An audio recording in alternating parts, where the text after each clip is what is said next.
বিষয়টা হচ্ছে যে নির্বাচন চলে এসছে এবং 23 তারিখ এবং 29 তারিখ নির্বাচন। কি বলবেন, ভবানীপুরে শুভেন্দু অধিকারী যেভাবে মমতা বন্দ্যোপাধ্যায়কে হারিয়েছিল, এবারে আবারও হারানোর চ্যালেঞ্জ? দেখুন, ভবানীপুর মূলত হচ্ছে অবাঙালি ভোটারদের বেশি জায়গা। গুজরাটি ভোটার, মারোয়াড়ি, পাঞ্জাবি এদের সংখ্যাটা বেশি। এছাড়া ভবানীপুরে বিস্তীর্ণ অঞ্চলে জলজমার একটা সমস্যা রয়েছে। আপনার গাজা পার্কের ভেতর থেকে শুরু করে 22 পল্লী, ওদিকে রেড স্ট্রিট, এদিকে চক্রবেড়িয়া, এই সমস্ত অঞ্চলে বহু জলজমা সমস্যা আছে। পদ্মপুকুর যে টেন্ট, যেখানে পদ্মপুকুরের মাঝখানে যে দুর্গাপুজোটা হয়, সেই দুর্গাপুজোটাকে ক্যাপচার করার জন্য বিভিন্নভাবে তৃণমূলের নেতারা, বিভিন্ন কাউন্সিলর বহুদিন ধরে চেষ্টা করে চলেছেন। এছাড়া ভবানীপুরের যে রাস্তাটা আপনার ল্যান্সডাউন থেকে সোজা দেশপ্রিয় পার্কের দিকে আসছে, সেই রাস্তাটা দিয়ে আগে আমাদের বরাবর এটা দাবি যে ওই রাস্তায় বাসের সংখ্যা বৃদ্ধি করতে হবে, কিন্তু ওই রাস্তায় বাসের সংখ্যা কম। অটো যেটা ছাড়ে রাসবেরি রুট থেকে অটোটা চলে যায় সোজা মেন রাস্তা দিয়ে যায়, কিন্তু সেখান থেকে সরকারি জায়গা জানেন, এটা ইলেকশন কমিশনের বুথ হয়েছে, জানেন আপনারা? পশ্চিমবাংলা জুড়ে বিভিন্ন জায়গায় উনি সুপার স্পেশালিটি হাসপাতাল করেছেন, কি বলবেন? এই একটা সুপার স্পেশালিটি হাসপাতাল, যার কথা আপনারা জানেন আরজি কর, সেখানকার একজন ডাক্তার, একজন কর্মরত সরকারি ডাক্তার, তিনি সেখানে খুন হয়ে গেলেন এবং সেই খুনটা ধামাচাপা দেওয়ার জন্য প্রশাসন এবং মুখ্যমন্ত্রীর তরফ থেকে গুন্ডা বাহিনী পাঠানো হলো, যাতে সেখানটাকে মেরে জায়গাটাকে নষ্ট করে দেওয়া হয় সমস্ত প্রমাণ। তাই এই তো সরকারি হসপিটালের অবস্থা। এবারে সেখানে আমরা গিয়ে চিকিৎসা পাই না, সাধারণ মানুষ চিকিৎসা পায় না, সে কথাটা তো ছেড়েই দিচ্ছি আমি। কিন্তু তার মধ্যে আরজি করে আগের দিন শুনেছেন একটা জায়গায় লিফট বন্ধ হয়ে গেছিলো, সেখানে একটা ইয়ং ছেলে লিফটের মধ্যে আটকে গিয়ে মারা গেছে। তো এই তো অবস্থা। এর পরবর্তীকালে আমাদের এখানে ভবানীপুর অঞ্চলে, যেমন আপনারা জানেন, চিত্তরঞ্জন ক্যান্সার হসপিটাল আছে, বেড এক একটা বেডে 2টো করে পেশেন্ট রয়েছে, কোনো জায়গায় বেড নেই। চিত্তরঞ্জন ক্যান্সার হসপিটালে আপনারা গেলে সেখানে দেখবেন কোনো ভালো ডাক্তার নেই। যত আমাদের এখানে, যেমন আমরা জানি বেহালা পশ্চিমে একজন প্রার্থী হয়েছেন ডাক্তার ইন্দ্রনীল খান, উনি ক্যান্সার স্পেশালিস্ট, কিন্তু চিত্তরঞ্জন হসপিটালে এরকম বহু ক্যান্সার স্পেশালিস্ট ডাক্তার রয়েছেন, বহু পদ শূন্য রয়েছে যেখানে ডাক্তার নেওয়া দরকার, উনি তো সেটা নিচ্ছেন না। এগিয়ে বাংলা নয়, মুখ্যমন্ত্রী তো বলছেন এগিয়ে বাংলা। হ্যাঁ, এগিয়ে বাংলা। কয়লা চুরিতে এগিয়ে বাংলা, বালি চুরিতে এগিয়ে বাংলা, দুর্নীতিতে এগিয়ে বাংলা, শিক্ষকদের মারাতে এগিয়ে বাংলা, পুলিশদের ডিএ পাচ্ছে না, তারপরেও আমাদের ধরে ধরে সাধারণ মানুষকে মারছে, বিজেপি কর্মীদের মারধর করছে, খুন করছে, এইসব ব্যাপারে এগিয়ে বাংলা। কিন্তু শিল্প নেই বারবার বলছেন মুখ্যমন্ত্রী, কত নতুন নতুন শিল্পের ভাবনা দিয়েছে আমাদের পশ্চিমবাংলাবাসীকে। একদিকে চপ শিল্প, কাশফুল দিয়ে বালিশ বানানোর জন্য বলেছিলেন, ড্রাগন ফল দিয়ে রং বানানোর জন্য বলেছিলেন, সব শিল্প এক একটা। এবং উনি তো অনেক ক্রিয়েটিভ মানুষ, উনি গান জানেন, নাচ জানেন, কবিতা লেখেন, বই লেখেন। দেখুন, যেটা বিষয় সেটা হচ্ছে কাশফুল দিয়ে বালিশ এখন মুখ্যমন্ত্রীর ভাইপো, ওনার ভাইয়েরা বানান। আমরা তো ওইরকম ধরনের শিল্প তো অভ্যস্ত নই। আমরা লেখাপড়া শিখেছি, আমরা কম্পিউটার চালাতে জানি, আমরা কারখানা জানি, যে এখানে আপনার ধরুন বিভিন্ন ধরনের ম্যানুফ্যাকচারিং কনসার্ন, বিভিন্ন গাড়ি তৈরি হচ্ছে, কি একটা কম্পিউটার তৈরি হচ্ছে, কি একটা সেখানে একটা সিমেন্ট তৈরি হচ্ছে, বালি তৈরি হচ্ছে, কোনো খাবারের জিনিস, ফুড ম্যানুফ্যাকচারিং হচ্ছে, প্রসেসিং হচ্ছে, আমরা এইগুলোকে ইন্ডাস্ট্রি বলে জানি। কাশফুলের বালিশ কীভাবে হয় এই সম্পর্কে আমাদের জ্ঞান নেই। মুখ্যমন্ত্রী এই সম্পর্কে যখন জ্ঞান আছে, উনি ওনার ভাইয়েরা এইভাবে রোজগার করুন। উনি সাধারণ মানুষের ট্যাক্সের পয়সা, চুরির পয়সায় সংসার চালাচ্ছেন কেন? উনি তো এসব করে রোজগার করতে পারেন। সাধারণ ভোটার হিসেবে কি বলবেন, এই নির্বাচনে কি চাইছেন? এই নির্বাচনে পরিবর্তন অবশ্যম্ভাবী। সে ওরা গন্ডগোল করুক, বাড়াবাড়ি করুক, যাই করুক, সাধারণ মানুষ ঠিক করে নিয়েছেন পাল্টানো দরকার, চাই বিজেপি সরকার। বিজেপিকেই চাইছেন কেন, কি মনে হয় বিজেপি এলে? তার কারণ বিজেপি কেন্দ্র সরকারের থেকে তারা তো কাজ করছে। আজকে আমাদের বেহালা মেট্রোটা হয়ে যেত, বেহালা মেট্রোটাকে বন্ধ করে রেখে দিয়েছে।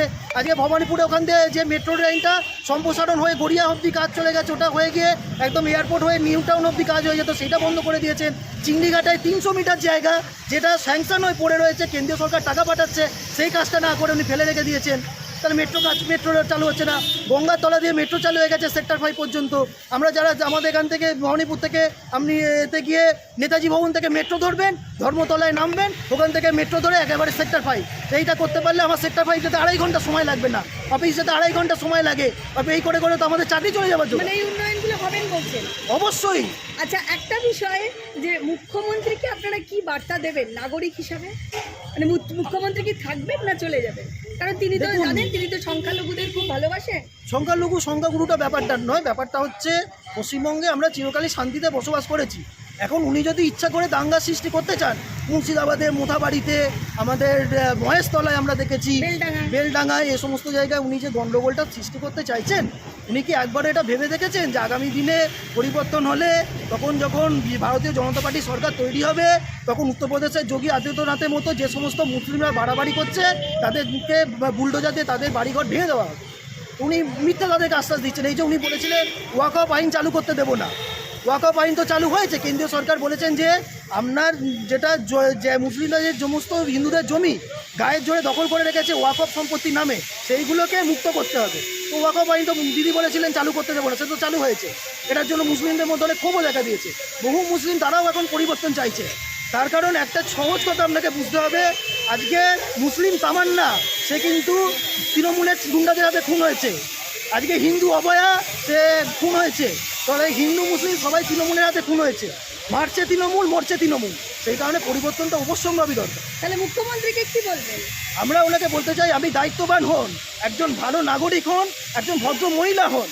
একজন মহিলা হয়ে সমানে মহিলাদের কখনো ধর্ষণের ছোটো ঘটনা, সাজানো ঘটনা, এই সমস্ত ঘটনা বলে সেটা সলিউশন খোঁজার চেষ্টা করুন।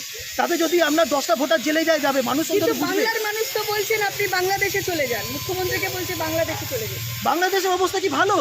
তাদের দেশের যে কন্ডিশন, তারা নিজেরা ঠিকমতো খেতে পারছে না, ভারতের হাতে পায়ে ধরছে। আজকে ভারতবর্ষ বাংলাদেশকে 5000 গাড়ি সিলিন্ডার পাঠিয়েছে। তাদের দেশে গ্যাস নেই, রান্নার জ্বালানি নেই, খাবার নেই, কিছু নেই। তাদের দেশের কন্ডিশন ভালো, তারাও তো ভারতের সাহায্য চাইছে। আর ভারতবর্ষ তো বলছে না সাহায্য করবো না, কিন্তু মুসলিমকে ভালোভাবে ভদ্রভাবে থাকতে হবে। আমরা যেরকম হিন্দুরা ভদ্রভাবে আছি, তাদেরকেও ভদ্রভাবে ভালোভাবে থাকতে হবে। যদি আমাদের দুজনকে ওরা মারে, আমরা ওদের 20 জনকে খতম করবো। আর যদি না মারে, ভালোবাসি করে থাকবো দুজনে মিলে, কোনো অসুবিধা নেই। আর পিসির ভাইপোকে কি বলবেন?